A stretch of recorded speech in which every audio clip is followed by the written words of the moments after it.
Hi hello welcome to 24/7 news TV. నేను మీ పరిటాల మూర్తి. తిరుపతిలో జరిగిన ఒక విషాద సంఘటన మనందరం కూడా చూసాం. ఆ తొక్కిసలాట అనేది అయితే అకస్మాత్తుగా ఒక గేట్లు తెరవడం, పార్క్ గేట్లు తెరవడం, అందరూ కూడా మూకుమ్మడిగా క్యూ లైన్లోకి వెళ్ళడం వల్ల ఈ సంఘటన జరిగిందనేది తెలుస్తుంది. అసలు దీనికి ఎవరు బాధ్యులు? అసలు ఎందుకు ఇలాంటి సంఘటనలు అనేవి జరుగుతున్నాయి? అసలు తొక్కిసలాట అనేది ప్రజల్లోనే ఆ అవేర్‌నెస్ అనేది రావాలా? లేదా నాయకులు ఒక విచక్షణ రాహిత్యంగా కొంచెం బాధ్యత రాహిత్యంగా ఉన్నారా? లేదా ఆ రెస్పాన్సిబిలిటీ తీసుకునే వాళ్ళు బాధ్యతని విస్మరిస్తున్నారా? ఇవన్నీ కూడా చాలా ప్రశ్నలనేవి ఉద్భవిస్తా ఉన్నాయి. దాని గురించి మనతో మాట్లాడడానికి సీనియర్ జర్నలిస్ట్ రామదుర్గం మధుసూదన్ గారు ఉన్నారు. ఆయన పలకరించి ఈ సంఘటన పట్ల ఆయన అభిప్రాయం అనేది తెలుసుకుందాం. నమస్తే సార్. నమస్తే అండి. సార్, చాలా విషాద సంఘటన. నాకైతే అసల చదువుతున్న కొద్దీ కూడా ఎందుకు ప్రజల్లో అవేర్‌నెస్ ఉండట్లేదా? లేదంటే నాయకులు ఆ బాధ్యత తీసుకోవట్లేదా? లేదంటే అక్కడ అడ్మినిస్ట్రేషన్ లోపాలు ఏమైనా ఉన్నాయా? ఒకటండి, ప్రజల్లో అవేర్‌నెస్ లేదా అనడం కంటే ముందు పాలకుల్లో అవేర్‌నెస్ ఉందా అని క్వశ్చన్ చేసుకోవాలి. ఎందుకంటే కార్యక్రమం పెట్టింది వాళ్ళు. ప్రజలేం వాళ్ళంతకు వాళ్ళు స్వచ్ఛందంగా రాలే. మీరు ఇలా ఉందని చెప్తే వచ్చారు వాళ్ళందరూ. అసలు ఇక్కడ ఇలా ఉందని చెప్పడంలోనే మీ అంచనా లోపం, అవగాహన లోపం, మీ అనుభవ రాహిత్యం ఏమైనా ఉందా?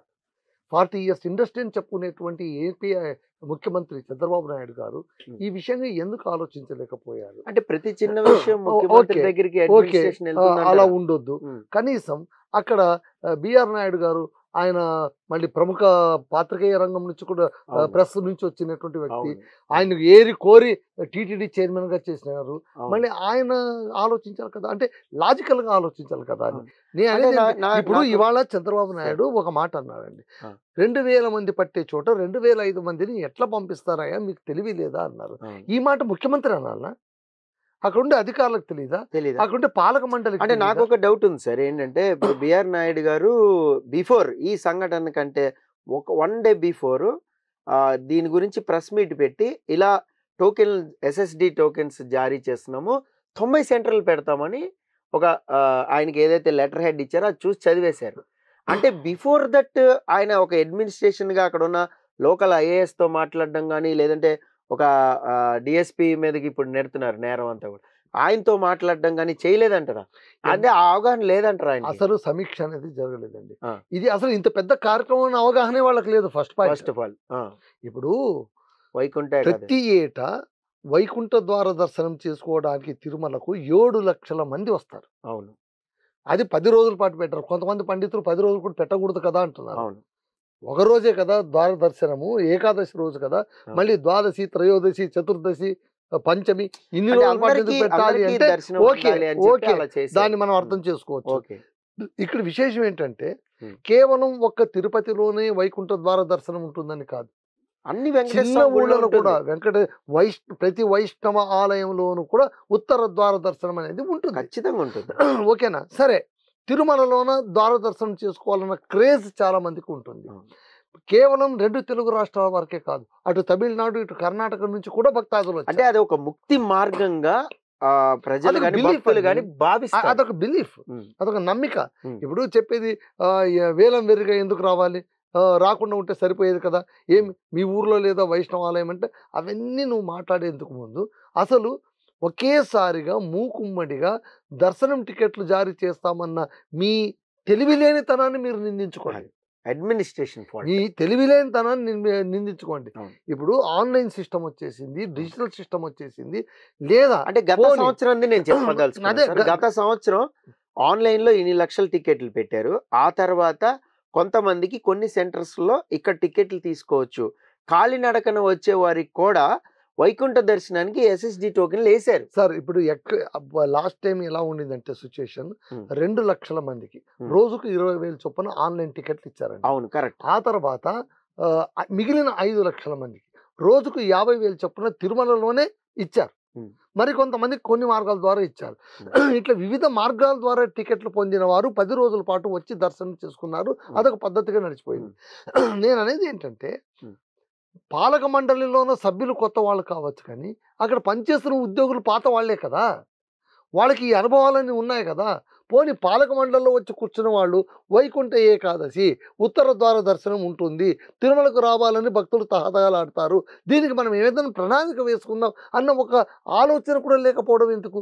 వాళ్ళు ఈ చేస్తున్న ప్రణాళిక ఆలోచన ఏంటి? వేసిందే రాంగ్ అయింది. అప్పుడు యాక్చువల్ గా బిఆర్ నాయుడు గారు కూడా ప్రెస్ మీట్ లో పెట్టినప్పుడు మేము సామాన్యులుగా అంటే ఆయన చంద్రబాబు నాయుడు గారిని అడ్రస్ చేశారండి. అవును, చేసి మా ముఖ్యమంత్రి గారు చెప్పారు ఈసారి సామాన్యులకు కూడా ఈ దర్శనం అనేది జరగాలి, గతంలో విఐపి దర్శనాలు కానీ బ్రేక్ దర్శనాలు కానీ సిఫార్సు లెటర్స్ వల్ల కానీ దర్శనాలు అనేవి అవుతున్నాయి, అవన్నీ మేము రద్దు చేస్తున్నాం అని ఒక ప్రకటన ఏదైతే అవును. చేశారో మీరు అవన్నీ రద్దు చేయండి, అంతవరకు ఓకే. దాని వల్ల కౌంటర్స్ ఎక్కువ పెట్టకపోవడం వల్ల అలా కాదండి, మీరు విఐపి దర్శనం రద్దు చేస్తారు, బ్రేక్ దర్శనం రద్దు చేస్తారు, ఓకే. ఈవెన్ బ్రహ్మోత్సవాలు అప్పుడు కూడా రద్దు చేస్తారు. మీరు రద్దు చేయాలనుకున్నారు, వెళ్ళనుకోండి. కానీ సర్వదర్శనానికి మీరు ఏం ఏర్పాటు చేస్తున్నారు? టికెట్లు ఎలా ఇస్తున్నారు? పైగా ఏంటి, టికెట్ ఉంటేనే దర్శనం అని ఒక నిబంధన పెట్టారు. పెట్టినప్పుడు ప్రతి ఒక్కరు కూడా టికెట్ కోసం పోరాడతాడు. 100%. పైగా ఏంటి, అందరినీ ఒక చోట పోగేశావు. పైగా వివిధ రాష్ట్రాల నుంచి వచ్చారు, పోగేసిన వాళ్ళని పద్మావతి పార్క్ లోనూ పంపించేసావు, పంపించేసి గేట్ వేసావు. అంటే కేవలం నాకు ఇది చూస్తుంటే 2014లో గోదావరి పుష్కరాలే గుర్తొస్తున్నాయి. అక్కడ కూడా ఏంటంటే పుష్కరాలకు భక్తులు వస్తుంటారు, నది స్నానం ఆచరిస్తుంటారు, దర్శనం చేసుకుని వెళ్ళిపోతుంటారు. They should be floating population in a mob.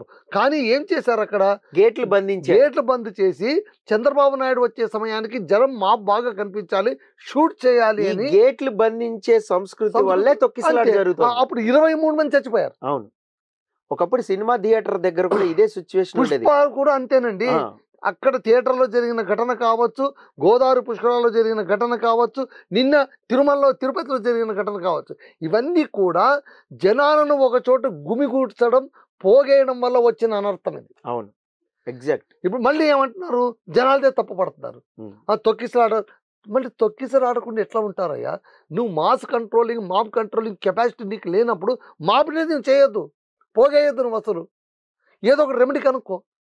మళ్ళీ ఇంత తొక్కిసలాట జరగదు సార్. మీకు ఒకేసారి మీకు లైన్ వదిలినా, మీరు ఇప్పుడు సమయం వచ్చింది కాబట్టి నేను చెప్తున్నాను. ఇంకొక ఉదాహరణ కూడా చెప్తాను మీకు. శబరిమలలో అయ్యప్ప స్వామి దర్శనం, అవును, అది కూడా ఇంతే డేంజరస్. అది పంప సన్నిధానానికి వెళ్ళేటప్పుడు మెట్లెక్కేటప్పుడు ఒక చోట ఆపేస్తారు, తాడు కట్టి అందరినీ ఒక చోట ఆపేస్తారు. తాడు తీయగానే అందరూ పరిగెత్తారండి. ఎంత డేంజర్ అండి, ఎంత డేంజర్ అండి. పైగా దర్శనం అయిన వెంటనే, మకర జ్యోతి దర్శనం అయిన వెంటనే అక్కడ నీళ్లు బంద్ చేసేస్తారు. ఎవరు కొండపైన ఉండకూడదు, కిందికి దిగి రావాలి. పరిగెత్తుకుంటూ వస్తారు. ఎంతమంది కింద పడిపోతారండి. అవును, అంటే ఇవన్నీ కూడా తెలిసి చేస్తారు, తెలియక చేస్తారు. ప్రజల జీవితాలతో ఆడుకోవడం. వాళ్ళకు భక్తి ఉంది, వాళ్ళ బలహీనతలను ఆసరా చేసుకుని యూఆర్ ప్లేయింగ్ ది గేమ్స్. పైగా అన్నిటికంటే దురదృష్టం ఏంటంటే అక్కడ డిఎస్పిని బలిపశువు చేసేస్తున్నారు. ఆయన గేట్లు తెరిచాడు, అందరూ వెళ్ళారు అని. అరే మీరందరూ మీ బుద్ధులు ఎక్కడ పోయినాయి? మీరేం చేస్తున్నారు అసలు? సిపిఐ నేత రాఘవులు ఒక మాట అన్నారు, ఒకరిని బకరా చేశారు. అసలు మోడీ పర్యటన ఉందని ఉన్న పోలీసులు మొత్తం అటు దొబ్బిచ్చేసుకున్నావు నువ్వు. ఇక్కడ ఎవరు లేరు, ఇంతమంది భక్తుల్ని అట్లీస్ట్ మెయింటైన్ చేసుకోవడానికి సరైన కెపాసిటీలు 5,000 మంది పోలీసులు అన్నారు. ఎంతమందిని పెట్టావు నువ్వు అక్కడ? 500 మంది కూడా లేరు. మళ్ళీ ఇదంతా కూడా మీ అనుభవరాహిత్యం కదా. పైగా తమను తాము కప్పుచ్చుకోవడానికి నోటుకొచ్చిన వాగుడు వాగడం. ఒకడేమంటాడు, తొక్కిసలాట జరగలేదు, ఎవరు కూడా వెంటిలేటర్ పైన లేదు కదని మంత్రి సత్యకుమార్ అంటారు. అంటే వెంటిలేటర్ పైన ఉండాలా నీకు? పైగా ఇంకొక కేంద్ర మాజీ మంత్రి చింతామోహన్ ఇంకా దారుణమైన కామెంట్ చేశారు ఇవాళ. నాకైతే బుర్ర తిరిగిపోయింది. ఆయన ఏమంటాడు, భక్తులు తొక్కిసలాటలో చనిపోలేదు, వాళ్ళు క్యూలో నిలబడి షుగర్ లెవెల్ డౌన్ అయిపోవడంతో కింద పడిపోయి వాళ్ళు చచ్చిపోయారట. ఏమైనా బుర్ర నెత్తిలో ఉందా, లేకుంటే కాల్లో ఉందా, అరికాల్లో ఉందా? చూసాడేమో. ఏం చూసాడండి? ఎంత అంటే ఏంటి, మనుషుల ప్రాణాలంటే మీకు లెక్కలేదు, మనుషుల జీవితాలంటే మీకు లెక్కలేదు, ధర్మం అంటే మీకు పట్టదు. ఆ దేవదేవుని దర్శించుకోవడానికి వచ్చిన భక్తులతో ఇలా చెలగాటాలు ఆడతారా మీరు? ఇది ఏ ఊరు న్యాయం? దీనిపైన తక్షణం విచారణ జరగాల్సిందే. చంద్రబాబు నాయుడు గారు చాలా సాఫ్ట్ గా మాట్లాడేస్తున్నారు. మీరు ఇలా చేసి ఉండకూడదు, ఆగ్రహం వ్యక్తం. ఓకే, మీరు ఆగ్రహం వ్యక్తం చేశారు, అంతవరకు మేము మెచ్చుకుంటాం. కానీ దీనిపైన కమిటీ వేసుకోండి. తప్పిదం ఎక్కడ జరిగింది బయటకు రావాలి. దీనికి నైతిక బాధ్యత ఎవరు వహించాలంటారు? నైతిక బాధ్యత మొట్టమొదట టీటీడీ చైర్మన్ వహించాలండి. 100%. ఎందుకంటే ఆయనే కదండి, తిరుమలలోనే కదా, తిరుపతిలో కదా జరిగింది. అసలు ఆయన నేను- అనొచ్చు నేను ఒక మేము basic question అనుకున్నామంటే ఇది జరగలేదని అంటొచ్చు. Whatever it maybe. నైతిక బాధ్యత అంటే ఏంటి? టీంలో ఎవడు తప్పు చేసినా కూడా లీడర్ బాధ్యత బాధ్యత వహించాలి. వహించాలి. నేను ఒక బేసిక్ క్వశ్చన్ అడుగుతాను సార్.